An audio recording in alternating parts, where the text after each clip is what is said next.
Јас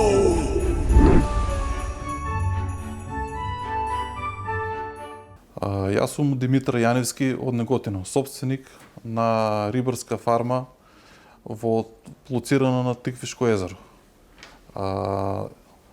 Последните 2-3 години Тиквишко езеро го направија многу мало езеро. Со тоа го направија производството на аквакултура на минимум. Значи, многу пати со разговори и со министерства, и со директор на ЕЛЕМ, и со сите луѓе кои менаџират, односно раководат со водниот столб на езерото, сум дискутирал, сум разговарал, а никој до сега не дошол да види и сериозно да се заложи за нашите тековни проблеми кои ги стварат они. Што сакам да кажам? Значи, со неконтролираното трошење на водата од Тиквишко езеро се доведува да рибите ние не можеме да ги одржуваме во форма, ние за во тековна форма, за да ги одржаваме и во живот, и како производствениот процес не е многу нарушен. На Тиквишко езеро има околу 25 рибарски фарми, сите се засегнати. Тоа се некаде околу производство околу 1000 тона на конзумна риба во годишно ниво, и последните 2 години е намалено за 30-40% само поради недостаток на вода. Не можевме овој пролета, имавме неколку состаноци со директорот Ковачевски, не можевме да дојдеме до разбирање да водниот столб на езерото се задржи и да се качи на повисоко ниво и да стојат и да се држат така.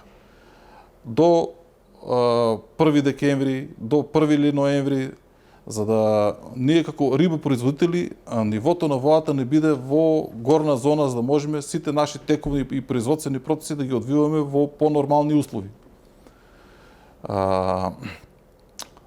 За што се залагаме? Се залагаме и сакаме, ако има некој да не слушне и да не разбере, нивото на водниот столб на езерото да се држи на кота некоја од 160 метри надморска висина. Со таа кота, ние како рибопроизводители ќе бидеме задоволни, би можеле да се вратиме на нашите тековно производство како што сме имале пред 2-3 години.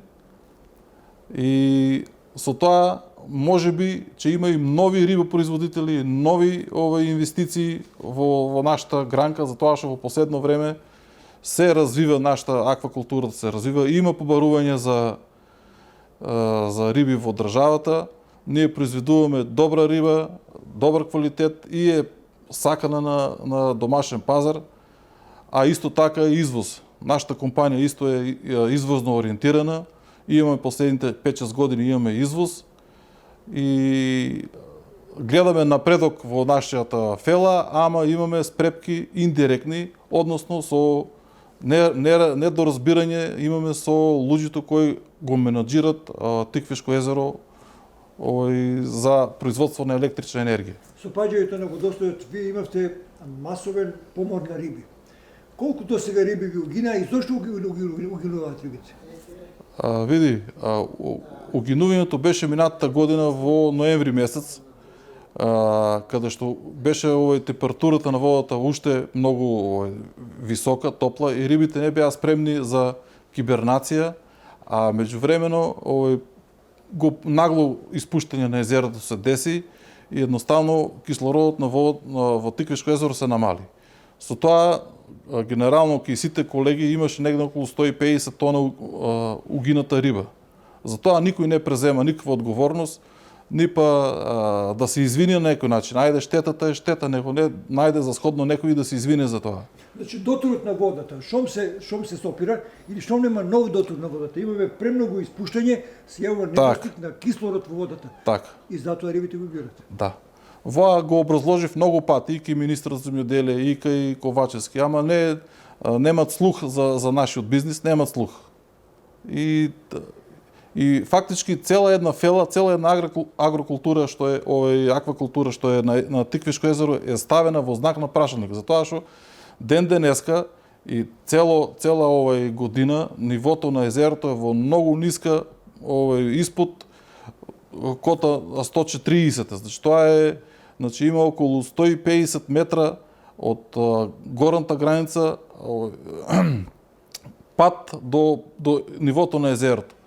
Дори на горни крај кај што е дотокот на кај што се полне Црна река од езерото, со 10-15 километра езерото не постои. Значи не постои езерото. Колку пари вложивте во оваа инвестиција? Јас имам вложено повеќе од €1.000.000 у нашиот бизнис. Ние сме голема компанија, имаме и мрестилишта, имаме повеќе во повеќе сегменти, али сите се работат за аквакултура, немаме друга. Не навлегуваме во вашите деловни податоци, колку штета имате? Штетата, директна штета има околу €100.000 минатата година и никому ништо. Јас, некои од колегите презема иницијатива да тужат и ЕЛЕМ и Министерство за земјоделие, и ние како компанија одлучивме да не тужиме за тоа што гледам дека е безсмислено, нема смисла да. Кој би било решението? Решение има, само ако се сакат да се реши проблемот. Решение е да се направи минимална кота на езерото да биде 160 метри надморска висина. Значи разликата од тие 160 метри до 170 кај што му е границата за користење на вода, нека ја трошат, нека ја користат. Макар и во зимскиот период, кога нема потреба, кога нема туризам, нема викендаши, нема присутност. Тие некои месец, два, декември, јануар, макар и февруар, може да дојдат и 150 кота. Нека се троше водата. Водата е природно богатство на нашата држава. Нека произведат струја, али февруар месец пак да почне да се полне езерото, како што било и предходно. До пред 3-4 години тоа беше многу вообичаена, нормална пракса. Колку време сте видите на езерото? 22 години јас функционирам на нашата компанија. Овие 3-4 години е, значи, катастрофа, не знам како да кажам дека Опишете како изгледа во лето амбиентот на Тиквешкото езеро. Таму има многу луѓе. Тиквешко езеро е едно богатство, направено е по вештачки пат, али со многу години природата е многу убава. Многу години уназад се е многу инвестирано од Тиквешко езеро. Има луѓе што имат инвестирано по неколку стотици илјади евра за викендички, со базенти, со убави дворишта, со паркови. Сето тоа сега е обезвреднето за тоа што езерото е 100 метра испод нивните викендички. Локална самоуправа направи урбанизација. Многу дел од тие викендички се виќе легализирани, функционират, има струја, улично осветлување, се има, сите услови има, само водата ние фали. Ќе се донесе и вода, сето тоа, значи има основ за развивање на повеќе гранки на Тиквешко езеро. Може да се развие многу добар туризам, риболов спортски, рекреативен, се може да биде во езерото. Да има бродеви, кајакари, свашта може да се функционира. Али треба да има, основно е вода. Без вода ништо не бива.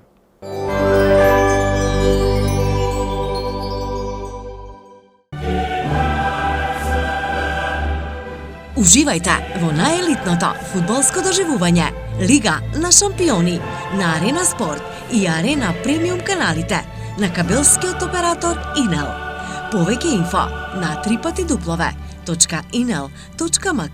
и 043 550 550. Да навиваме заедно со Инел.